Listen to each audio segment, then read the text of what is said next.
All right, folks, let's take a look at the Margaret Aymer essay. If you feel like you've got it, you don't need to watch the video, but I'd encourage you just to utilize this to help you make sure that you understand the arguments that she's making. Who is Aymer? Right? We've read from her before. She's a New Testament professor at ITC in Atlanta. She's African American, and she is looking at and thinking with Frederick Douglass, who was great African American abolitionist, right? And what is his challenge then that she points out? The very beginning of her essay, he's condemning the Free Church of Scotland for its decision to accept financial assistance from southern U.S. slaveholders. So he's really getting them to think about the ethics of the choices that they're making, right? Much like Jesus himself, making uncomfortable the leaders, even the religious leaders of the time, challenging them to think about the way that they're living and if it's actually in line with the teachings and the will of God, right? So we've got the quote from Douglass. Aymer says, "No audience member, raised as they were with the King James Version of the Bible, could have missed Douglass's allusion to the Good Samaritan in his quotes. The Levite who passed by on the other side was too familiar a story." What they might not have seen coming, though, was how Douglass identified the body lying on the side of the Jericho Road, right? Jesus does not identify the body, she says. That's not the point of the story. Instead, he identifies the sworn enemy of the Jewish people, the Samaritans, which we already discussed, right, in the last video.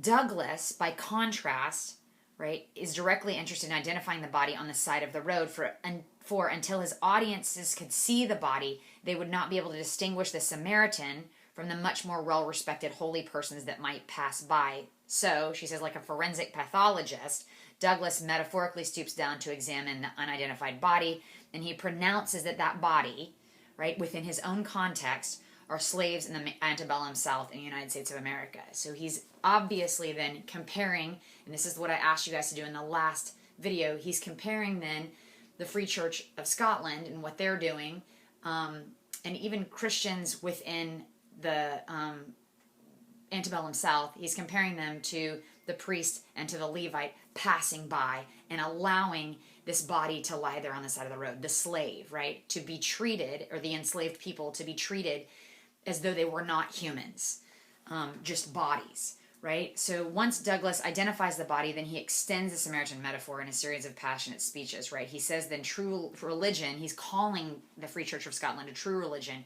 which sends its votaries to bind up the wounds of those who have fallen among the thieves, as the Samaritan did, while the religion of the Free Church and all of the allies of slaveholders leaves the bruised and wounded to die, right? So really, I mean, this is a huge challenge, right? An affront to what they're doing, to who they are. Basically saying, you are not doing what Jesus is calling us to do as the church.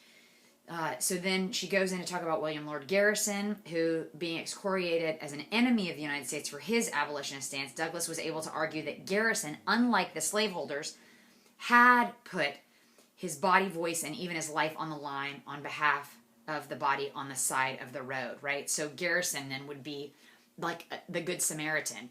Though others looked down on him for his abolitionist stance, he would be the Good Samaritan because he actually wanted to be a champion for those who were enslaved. Perhaps most scandalously to those in the United States is that Douglass's identification of the body forces the Church of the antebellum South into the uncomfortable position of being the bandits who actually created the body on the side of the road in the first place, right? Who created this system in which African people could be enslaved, right? That human beings could be treated in this way, that it was acceptable, right? Which is the antithesis of really God's will or God's design for humanity, right? And how we treat one another. In doing so, this is her conclusion, Douglass goes beyond taking Jesus literally to taking him seriously. But he takes him seriously not as a lawyer with privilege who has the authority to determine what is and is not legal to do on behalf of one's neighbor. Instead, he takes him seriously as one who sees the implications of Jesus' words, not only for the lawyer, but for him and the millions like him who find themselves lying on the side of the road. So really wanting to reflect on what is Douglass's challenge, what does that have to do with us today? Is it possible that there are bodies lying on the side of the road? Potentially when we think about situations like immigration, right? Are there bodies, if we think about those folks who are in these detention camps, might this be a similar situation today, right? And if if there were a Jesus to speak into this situation now, would Jesus be speaking to us and challenging us, saying, you've put those bodies in cages, now you're responsible to do something about this, right? Is that possibly a way that we could sort of think about a contemporary parallel to this? And that's the challenge for you to consider, right? Again, Jesus always in the business of making people feel uncomfortable and considering the way in which not only they think about themselves and how they live, but their interactions specifically with other people. That's the challenge.